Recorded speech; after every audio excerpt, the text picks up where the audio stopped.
This is Gospel Music Today. We're at the National Quartet Convention in Louisville, Kentucky, and we are talking to members of Ricky Atkinson and Compassion. And sitting right next to me is Ricky Atkinson. Ricky, welcome to Gospel Music Today. Thank you, Ken. It's a privilege to be with you. I'm going to ask you to introduce the other guys. I'll do that. Loren Harris, Loren and I spent about 3 years together with the Wilburns back in the late 90s, and that's how I met him. And I went on to start this group, of course, in 99, and Loren went on to be with the Perrys for about 6 years.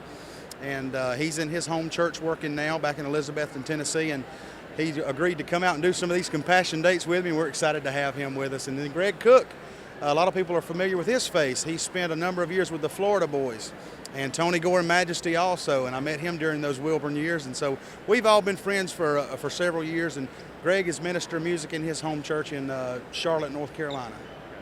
Now, Ricky Atkinson and Compassion still is a group, but you've cut back on your appearances, I guess. Yes, sir, we have.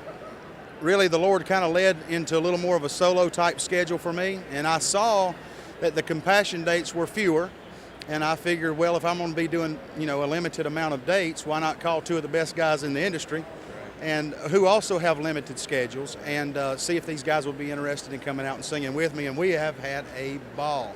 We have a great time on the road, and of course both of them are in their home church on Sunday and working full-time for the church ministry there in their home churches Monday through Thursday. So that kind of limits us to Friday nights, and so there's only 4 Fridays in a month most of the time. So we don't have a lot of dates, and of course these guys don't want to get out and travel every weekend. That's why they're not on the road anymore. And so we're just excited to have them out for a couple of dates a month. We just enjoy singing together, have a good time. Well, you did pick some good ones. Yeah, we did. Let me ask these guys, now, of course, you've been with some of the ultimate Southern gospel groups. How did you become involved in the first place? I first became involved in gospel music, actually, the Martins. You probably heard of the Martins. They were just getting started. They were from my home state in Arkansas. So I knew them, and I came to Quartet Convention with them and found out the Florida Boys were looking for a tenor, and I auditioned and went home with a job. And I was in college, so it just started from there, and I went home, and Les called me, and I went on the road with the Florida Boys, stayed there with them for almost 8 years, and then went on the road with Tony Gore for a couple of years. So it's been a great trip. Let me get Loren in here a little closer and ask him the same thing. How did you get involved in singing to begin? Well, being a son of a preacher, I didn't have no choice but to sing. So that's all I ever wanted to do was sing, and auditioned for several groups, went to singing school, and kind of word of mouth. Tony Peach left the Wilburns and went and auditioned, and Jonathan at the time hired me and sang with him for a while, and then went with the Perrys for a while. And right after I went with the Wilburns, funny story, he left a month later, and then we hired Rick. So that's how mine and Ricky's history got started. So pretty neat, pretty neat.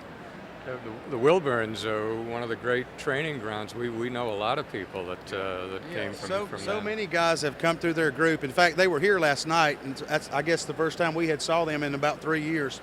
And Jackie's having some health problems and not doing so well, but it's good to see them again. Yeah, they have brought a lot of guys in this industry. Many groups come out of that group. Now, we want to talk a little bit about Ricky Atkinson as a songwriter, because that has been what a blessing over the years. And we were in the Freedom Hall last year when they announced the Song of the Year, and what a great experience. It was a great experience for us. It was for me too. Funny thing about songwriting is you never know what a song will do. Lance Carpenter, the co-writer of that song, came to my studio to make a little CD that he travels and sings some with his flat top guitar, and he had 9 songs chosen. And I said, well, Lance, it's pretty customary to have 10 songs on a CD. And he said, well, I have this one song I've been working on a little bit, and I wanted to see if you could help me finish it. If it turns into a good song, fine, I'll put it on the album. If not, we'll just throw it away and pick another song. So we recorded all day. I didn't think anything about it. He and I have written for a number of years, and he's a mentor of mine. He's an older man, and we got done with all those 9 songs, and he said, I want to show you a little bit of what I've got. And he sat down in a rocking chair about 11 o'clock that night after we had played all day, and he began singing with his flat top, "Have not forgotten God's only begotten." I said, well, we just need to go ahead and write that. And so really, to be honest with you, that's what I meant when I said you never know where a song will go. I was just trying to help him finish his song and get it on his little guitar album. And the next thing you know, the inspirations hear it somehow and they like it and they record it. And then it becomes a #1 song and then ultimately Song of the Year. So you never know what you're working on when you're working on a gospel song.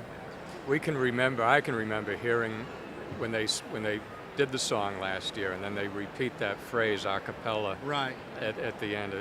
That is truly a great song. You had a little story about on the awards night when you were waiting. Oh, did you hear about that? Well, you told us that last year when we were walking. Well, actually, Martin came by the table before the awards, and it was on Thursday last year. And he said, I have no intuition at all about what's going to happen, but in case we win, I want you to come up on stage and you need to be ready. And I said, okay. And he said, well, you just at least need to be in the tunnel.